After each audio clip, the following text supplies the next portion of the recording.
എന്താണ് ഭാരതീയ മസ്ദൂർ സംഘം രാജ്യത്ത് കൊണ്ടുവന്ന ഏറ്റവും വലിയ മാറ്റം? ഉത്തരം ഒന്നേയുള്ളൂ. ചെങ്കൊടി ഏന്തിയ ഇന്ത്യൻ തൊഴിലാളി പ്രസ്ഥാനത്തെ കൊണ്ട് കാവിക്കൊടി മാറ്റിപ്പിടിപ്പിച്ചു ഭാരതീയ മസ്ദൂർ സംഘം. അക്ഷരാർത്ഥത്തിൽ ഇന്ത്യൻ തൊഴിലാളി മനസ്സുകളുടെ ഉള്ളറയിൽ ഉറങ്ങിക്കിടന്ന ദേശാഭിമാനത്തിന്റെ ഗന്ധപുരയ്ക്ക് തീ കൊടുക്കുകയായിരുന്നു ഖേംഗഡ്ജി. അദ്ദേഹം പടർത്തിയ ദേശാഭിമാനത്തിന്റെ തീക്കാറ്റിൽ തൊഴിലാളി പ്രസ്ഥാനത്തിന്റെ കൊടിനിറം ചതിയുടെ ചോര കലർന്ന ചുവപ്പു മാറി സനാതന ധർമ്മത്തിന്റെ കാവ്യണിഞ്ഞു. രാജ്യദ്രോഹികൾക്കും അഞ്ചാം പാർട്ടികൾക്കും കൂട്ടുപോകുന്നവരായിരുന്നു ഭാരതീയ മസ്ദൂർ സംഘത്തിന് മുൻപ് ഈ മണ്ണിൽ വേരാഴ്ത്തിയ തൊഴിലാളി സംഘടനകൾ. 1962 ചൈന ഭാരതത്തെ ആക്രമിച്ചപ്പോൾ ഹിമാലയം കടന്ന് മാവോയുടെ ചെമ്പടയെത്തുമെന്ന് ഉദ്ഘോഷിച്ച് ജാഥ നടത്തിയതാണ് കമ്മ്യൂണിസ്റ്റ് തൊഴിലാളി സംഘടനകളുടെ പാരമ്പര്യം. അന്ന് കേരളത്തിൽ പോലും ചൈനയ്ക്ക് ജയ് വിളിച്ചുള്ള ജാഥകൾ കണ്ടു. കാലങ്ങൾക്കിപ്പുറവും നാടിന്റെ നഗരത്തിന്റെ ഞരമ്പുകളിൽ ഒരേ ഒരു തൊഴിലാളി വികാരമേയുള്ളൂ. അത് ഭാരതീയ മസ്ദൂർ സംഘത്തിന്റേതാണ്. ഇന്ന് തൊഴിലാളി പ്രസ്ഥാനത്തിന്റെ നായകത്വം BMS ഏറ്റെടുക്കുകയാണ്. രാജ്യദ്രോഹ ശക്തികളെ പരാജയപ്പെടുത്തി BMS അവിടെ ദേശാഭിമാനത്തിന്റെ കൊടിക്കൂറ പാറിക്കുന്നു. ദേശീയ മൂല്യങ്ങൾ ആധാരമാക്കി തൊഴിലാളി തൊഴിലുടമ ബന്ധത്തിന് പരസ്പര ആശ്രയത്വത്തിന്റെ പുതിയ നിർവചനം രചിച്ച് മുതലാളി തൊഴിലാളിയുടെ ശത്രുവല്ല, മറിച്ച് തൊഴിലാളിയും മുതലാളിയും ചേരുന്നിടമാണ് തൊഴിലിടം എന്ന് തന്റെ ഇടത്തോടെ പ്രഖ്യാപിക്കാൻ BMSന് കഴിഞ്ഞു. 1955 ജൂലൈ 23 BMS രൂപീകരണം. ഭാരതത്തിന്റെ ശ്രേയസ്സിന് സമഗ്ര വികസനമാണ് വേണ്ടത്. അതിന് വ്യവസായങ്ങളിൽ തൊഴിലാളി പങ്കാളിത്തം വേണം. രാഷ്ട്രഹിതത്തിനായി പണിയെടുക്കുകയും എന്നാൽ ചെയ്യുന്ന തൊഴിലിന് പൂർണ്ണ വേതനം ലഭിക്കുക, ബോണസ് എന്നാൽ മാറ്റിവെക്കപ്പെട്ട വേതനമാണ് തുടങ്ങി സമകാലിക പ്രസക്തമായ ദേശീയ പ്രോക്തമായ വീക്ഷണത്തോടെയാണ് ഖേംഗഡ്ജി BMS ആരംഭിച്ചത്.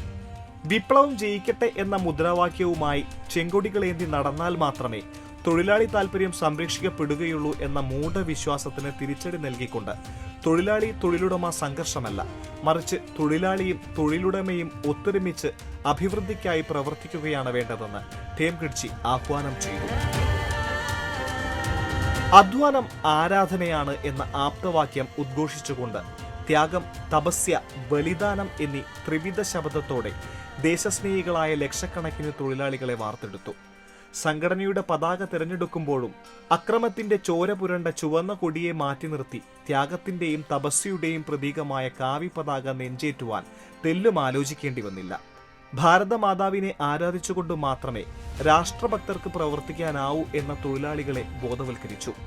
സോഷ്യലിസ്റ്റ് കമ്മ്യൂണിസ്റ്റ് കപടവാദത്തെ സ്വന്തം ആശയം കൊണ്ടും ആദർശം കൊണ്ടും അദ്ദേഹം തകർത്തെറിഞ്ഞു.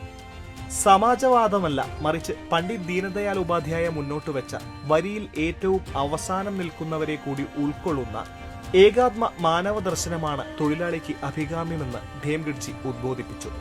സർവ്വരാജ്യ തൊഴിലാളികളെ സംഘടിക്കുവിൻ എന്ന മുദ്രാവാക്യത്തെയും ഖേംഗഡ്ജി മാറ്റിമറിച്ചു. ലോക തൊഴിലാളികളെ ഒന്നിക്കുവിൻ എന്നല്ല, തൊഴിലാളികളെ ലോകത്തെ ഒന്നിപ്പിക്കുവിൻ എന്നാണ് വേണ്ടതെന്ന മറുമൊഴി ദേശസ്നേഹികളെയും സമാധാനകാംക്ഷികളെയും ഹഠാതാകർഷിച്ചു. തൊഴിലാളികളെ വെറും കോടാലിക്കൈയായി കരുതിയിരുന്ന ഇടതുപക്ഷവും വലതുപക്ഷവും വലിയ എതിർപ്പാണ് ആദ്യകാലത്ത് BMS പ്രവർത്തനത്തിനെതിരെ ഉയർത്തിയത്. കാലം കാത്തുവെച്ച മറുപടി എന്ന വണ്ണം ഇന്ന് ലോകം ദേശീയതയിലേക്ക് മടങ്ങിയിരിക്കുന്നു. ലോക തൊഴിലാളി വർഗം എന്ന വർഗീകരണം അതിന്റെ മണ്ണിൽ തന്നെ കുഴിച്ചു മൂടപ്പെട്ടു. ഓരോ രാജ്യത്തിനും അതിന്റെ വ്യക്തിത്വത്തിന് ചേർന്ന ആശയാദർശങ്ങൾ തന്നെയാണ് വേണ്ടതെന്ന് ലോകം അംഗീകരിച്ചു. ഇന്ന് BMSന്റെ പ്രസക്തി വർദ്ധിക്കുകയും രാജ്യത്തെയല്ല ലോകത്തെ തന്നെ ഒന്നാമത്തെ തൊഴിലാളി സംഘടനയായി വളരാനും കഴിഞ്ഞു. ദേശവ്യാപകമായി തൊഴിൽ മേഖലയിൽ സർവോപരി ഭാരതീയന്റെ ജീവിതഗതിവിഗതികൾ നിർണയിക്കുന്നതിൽ സർക്കാർ നയരൂപീകരണങ്ങളിൽ സമ്മർദ്ദം ചെലുത്തക്ക വിധം സംഘടന വളരുകയും സമസ്ത മേഖലയിലും വിപുലീകരിക്കപ്പെടുകയും ഉണ്ടായിട്ടുണ്ട്. അധികാരത്തിലേറുന്ന സർക്കാരുകളോടുള്ള BMS സമീപനം സ്വർഗീയ ഖേംഗഡ്ജി 2001 ഡൽഹി റാലിയിൽ പ്രഖ്യാപിച്ചത് തന്നെയാണ്. സുഹൃത്തുക്കൾ ഭരണത്തിലുണ്ട് എന്നത് അവരുടെ തെറ്റായ നയങ്ങളെ എതിർക്കാൻ BMSന് തടസ്സമല്ല എന്നതായിരുന്നു ഖേംഗഡ്ജിയുടെ പ്രശസ്തമായ പ്രഖ്യാപനം. BMSന്റെ നിരന്തരമായ സമ്മർദ്ദത്തിന്റെയും ജാഗ്രതയുടെയും ഫലമായാണ് തൊഴിലാളി താൽപര്യങ്ങൾ സംരക്ഷിക്കുന്ന ഒന്നായി പുതിയ വേജസ് ബിൽ കൊണ്ടുവരാൻ കേന്ദ്ര സർക്കാരിന് കഴിഞ്ഞത്. പ്രസ്തുത ബില്ലിന്റെ ആരംഭദശയിലുണ്ടായിരുന്ന എല്ലാ പോരായ്മകളെയും BMS സമയാസമയങ്ങളിൽ തന്നെ ത്രികക്ഷി ചർച്ചകളിൽ എതിർത്ത് തോൽപ്പിച്ചാണ് ഇപ്പോഴുള്ള രൂപത്തിൽ വേജസ് ബിൽ നിയമമാക്കി മാറ്റിയത്. പുതിയ നിയമം പല്ലും നഖവുമില്ലാത്തതാണ് ഇന്ത്യൻ തൊഴിൽ നിയമങ്ങൾ എന്ന അപഖ്യാതിയെ തന്നെ മാറ്റിയിരിക്കുന്നു. തൊഴിലാളിക്കും തൊഴിലാളി സംഘടനയ്ക്കും തൊഴിൽ ഉടമയ്ക്കുമെതിരെ ക്രിമിനൽ നടപടികൾ കൈക്കൊള്ളാനുള്ള അധികാരം ലഭിച്ചുവെന്നതാണ് പുതിയ വേജസ് ബില്ലിന്റെ ഏറ്റവും വലിയ പ്രത്യേകത. രാജ്യത്തെ എല്ലാത്തരം തൊഴിൽ വിഭാഗങ്ങൾക്കും മിനിമം വേതനം ഉറപ്പാക്കുന്ന പുതിയ വേജസ് ബിൽ തയ്യാറാക്കുന്നതിൽ രാജ്യത്തെ തൊഴിലാളി സംഘടനകളുടെ ഒന്നാമനെന്ന നിലയിൽ ചരിത്രപരമായ കർത്തവ്യം BMS നിർവഹിച്ചു. കമ്മ്യൂണിസ്റ്റ് തൊഴിലാളി സംഘടനകൾ ഉഴുതുമറിച്ചിട്ട കേരളത്തിൽ കാവിക്കൊടിയുമായി എത്തിയ BMSനെ കാത്തിരുന്നത് അതിശക്തമായ എതിർപ്പുകളായിരുന്നു.